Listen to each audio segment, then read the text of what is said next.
berarti nggak kangen. Oke, daripada mikir kangen atau nggak kangen, mending kita mulai aja langsung segmen ini.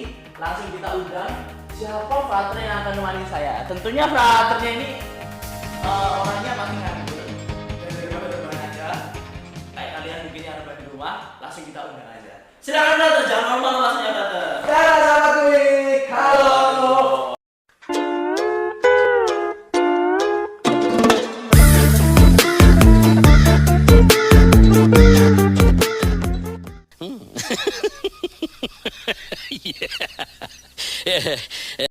Fraternya gokil sampai nabrak nih ya. Iya, ini terlalu bersemangat. Oh, terlalu bersemangat frater ya. Iya, semangat terus di saat Oke, kenalan dulu frater. Siapa Oke. namanya?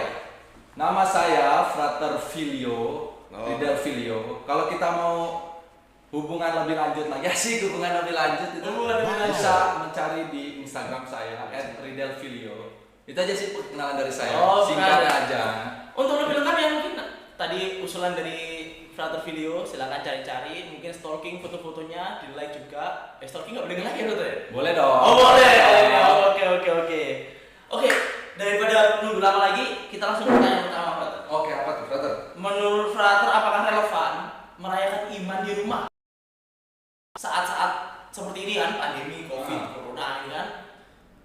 Gimana Frater? Nah, kalau menurut Apa saya relevan? ini sangat relevan banget ya, karena Relevan ya? kalau kita berlihat dari tradisi bahwa kekristenan ini kan bukan agama yang serta-merta langsung jadi seperti itu saja, Iya. kan sudah ada dalam tanda kutip agama terdahulu yaitu agama Yahudi. Oh, Jadi baru tahu saya benar. banyak konsep tata cara perayaan iman di kekristenan khususnya gereja Katolik itu mengadopsi dari cara agama Yahudi. Salah satunya yaitu mungkin berkumpul bersama, dan perlu diketahui bahwa agama Yahudi ini mempunyai semangat untuk berkumpul dalam keluarga di mana mereka saling membagikan pengalaman-pengalaman iman mereka mengajarkan kepada anak-anaknya berdoa bersama, makan bersama sebagai satu persekutuan, sehingga itu kalau dari zaman sekarang itu sangat relevan.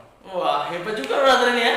Oke. Nampaknya memang casingnya memang meragukan, tapi isinya jangan ragu-ragu untuk memilih Frater ini menjadi seorang imam. Didukung ya. Oke, pertanyaan kedua nih, karena Frater kelihatannya berkompeten nih. Berkompeten. Mungkin Frater bisa menceritakan pengalaman gereja perdana dulu. Mungkin Frater juga dulu pernah jadi anggota gereja perdana atau bagaimana? Dulu ke gereja perdana Jawa kan? Reinkarnasi mungkin? Oh, nggak percaya reinkarnasi kita kali ini. Oke. Jemaat gereja perdana itu ya, pertama ini kalau dilihat bahwa gereja perdana setelah kematian Yesus itu kurang lebih mereka para rasul ya khususnya ya. Oh ya. Mereka mengalami masa-masa takut sebenarnya. Takut seperti kita ini kan takut karena ada corona gitu kan. Oh iya. Sehingga mereka tidak berani untuk keluar. Nah, hal ini yang mengakibatkan mereka untuk Memiliki gaya hidup. Gaya hidup di mana mereka sering berkumpul, tapi berkumpulnya ini di dalam rumah masing-masing. Oh, di dalam mereka saling menguatkan, saling berbagi satu sama lain. Kalau yang kita terkenal kan segala kepunyaanku, kepunyaanmu, Waduh, kepunyaanku kan tuh gokil banget gak sih kalau zaman sekarang? Gokil gitu. Terus kita coba terapkan bagaimana saling membangun relasi satu sama lain, saling pengertian. Nah, dari komunitas ini mereka saling mensupport dan tidak terjadi kekurangan itu sih. Wah, mengapa mereka tidak bisa mengadakan kegiatan ibadat di tempat umum? Karena pada masa itu kekristenan itu belum diakui oleh pemerintah Roma, oleh masyarakat Yahudi, sehingga kalau ketahuan mereka akan mengalami ancaman pembunuhan, eksekusi mati. Waduh. Walaupun itu nanti akan menjadi semangat kemartiran sebagai penyerahan total terhadap Tuhan sih. Tapi itu bisa dibahas kemudian sih kalau menurut saya. Iya sih. Mungkin selain itu juga gereja perdana dulu juga setia pada ajaran para rasul ya. Ya, betul. Mungkin Frater punya pandangan tentang setia terhadap ajaran para rasul itu seperti apa sih Frater? Kalau dikontekstualkan Dikontekstualkan zaman sekarang. Ya, selain mereka kan membagi roti, Membagi roti. doa bersama. Ini Iya. kan tidak terlepas dari ajaran para rasul. Gereja Wah. perdana itu kerennya di situ. Woi, keren Mereka sekali. terus saling membagikan, bertanya, bagaimana dulu para rasul Tuhan Yesus. Nah, kalau zaman sekarang nggak mungkin ya kan? Nggak mungkin dong. Rasul dihidupin lagi. Waduh. Naruto dong ya. Main Tensei dong. Tensei. Oke. Jadi kita harus yang sudah ada bagaimana kita mulai membaca kitab suci. Kan jarang tuh kan tim rebahan kaum rebahan ini Oh, membaca iya, kitab baca suci. kitab suci. Oke, Nggak, oke, setuju jarang, kali itu. jarang. Palingnya hanya segelintir anak-anak muda ya. Jadi kita bisa mulai membaca kitab suci. Di situ kita mengenal lebih lanjut siapa Yesus, apa yang dilakukannya, bagaimana itu mungkin bisa kita jadikan sebagai pedoman untuk terus mengikuti tradisi para rasul. Sembari juga kalau mau ingin tahu lebih lanjut ya bisa mungkin penasaran ada katekismus kah, baca-baca itu bisa memperdalam iman kita. Nanti juga tanya-tanya ke Romo dan segala macam. Oh, pasti kepo nih. Frater kayak gini nih, baca kitab suci enggak ya di seminari ini ya? Wah harus dong 2 kali sehari kan. 2 kali sehari ya? 2 kali sekali. Pertama pagi hari. Pagi hari ya? Pagi hari plus dimeditasikan. Oh, dimeditasikan. Dimeditasikan. Keren, istimewa frater nih ya. Istimewa itu kami diminta untuk apa sih yang bisa kita gali dari Oh iya. bacaan hari ini, kita olah itu membawa inspirasi apa itu yang membuat kita terus berkembang selama 1 hari itu yang Terus sore juga kan. Oke. Nah, ini memang menarik juga. Kalau gimana Frater? ya kalau baca kitab suci lebih rutin, ayo masuk ke seminari-seminari. Nah, kalian akan memeditasikan Injil itu juga loh. Hebat sekali di sini. Oke, Frater. Mungkin karena di situasi yang demikian nih ya, demikian perlu sebuah ketakutan dan keprihatinan. Tips-tips dari Frater itu apa untuk merayakan iman di rumah? Merayakan iman di rumah.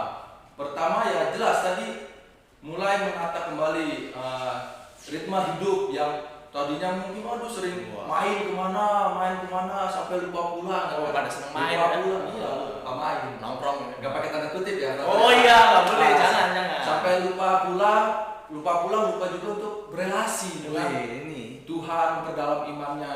Nah ini mungkin pertama-tama bisa menjadi inspirasi untuk orang tua yang mulailah coba baca-baca kitab suci, mulai berdoa dengan yang sederhana, misalkan mau tidur kita berdoa, mau makan kita doa. Kadang kita nih kalau udah lapar langsung makan ya. tapi lupa bersyukur. Tuhannya lupa.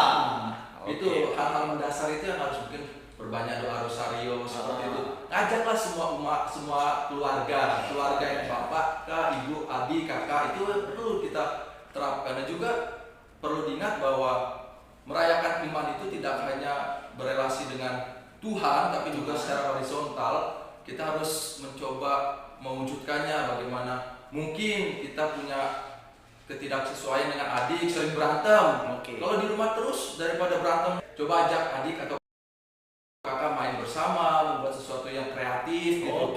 Sama orang tua bantu, misalkan mama masak apa, ada kerjaan apa yang bisa dibantu, juga harus semakin rajin dan semangat. Jangan pernah takut, intinya untuk bisa merayakan iman bersama keluarga, karena ketika kita bersama keluarga, disitulah kita pertama-tama terus menerus bertumbuh dari keluarga, semakin terus bertumbuh, nanti pada akhirnya sebagai satu kesatuan kita dapat merayakannya nanti setelah COVID ini selesai. Itu sebenarnya. Itu kesimpulan yang terakhir itu memang mengena sekali ya. Keluarga sebagai sekolah iman. Gimana kita bisa belajar dari keluarga, belajar berdoa. Oke, Frater, mungkin segmen ini mau selesai, tapi kita mau bunyikan yel bareng-bareng. Oh, segmen gimana? Ini dong, ini tadi dong. Ngobrol asik gitu. Ayo bareng-bareng. 1, 2, 3.